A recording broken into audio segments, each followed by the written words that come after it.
بسم اللہ والحمد للہ والصلاة والسلام علی رسول اللہ۔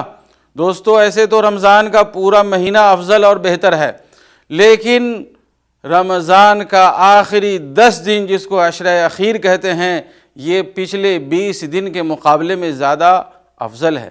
پیارے نبی جناب محمد الرسول اللہ صلی اللہ علیہ وسلم کے بارے میں مائی عائشہ رضی اللہ تعالیٰ عنہ فرماتی ہیں کہ نبی اکرم صلی اللہ علیہ وسلم اس 10 دنوں میں جتنی زیادہ عبادت کرتے تھے اور عبادت کرنے میں محنت کرتے تھے، کسی اور دنوں میں اتنی محنتیں نہیں فرمایا کرتے تھے، کیونکہ اس 10 دنوں میں دوستو اعتکاف مشروع ہے اور شب قدر کی طاق راتوں میں سے کوئی رات ہے۔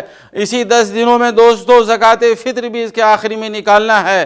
لہٰذا پیارے نبی جناب محمد الرسول اللہ صلی اللہ علیہ وسلم کے بارے میں مائی عائشہ فرماتی ہیں کہ جب یہ 10 دن داخل ہو جاتے تو نبی اکرم صلی اللہ علیہ وسلم عبادت کرنے میں محنت کرتے اور اسی طرح اپنی کمر کس لیتے اور اپنی بیویوں سے الگ ہو جاتے۔ دوستو، اتنا اہتمام کرتے تھے نبی اکرم جناب محمد الرسول اللہ صلی اللہ علیہ وسلم۔ لہٰذا ہم مسلمانوں کو چاہیے کہ ان 10 دنوں میں ہم سستی نہیں کریں، کاہلی نہیں کریں۔ یہ دن بھی گزر جائیں گے جیسے 20 دن گزر گئے۔ زیادہ سے زیادہ تراویح کی نماز پڑھیں، 5 وقتوں کی نماز وقت پہ ادا کریں، قرآن کریم کی تلاوت کریں، صدقہ و خیرات کریں اور ان 10 دنوں کو اللہ کے ذکر سے ہم بھر دیں۔ والسلام علیکم ورحمۃ اللہ وبرکاتہ۔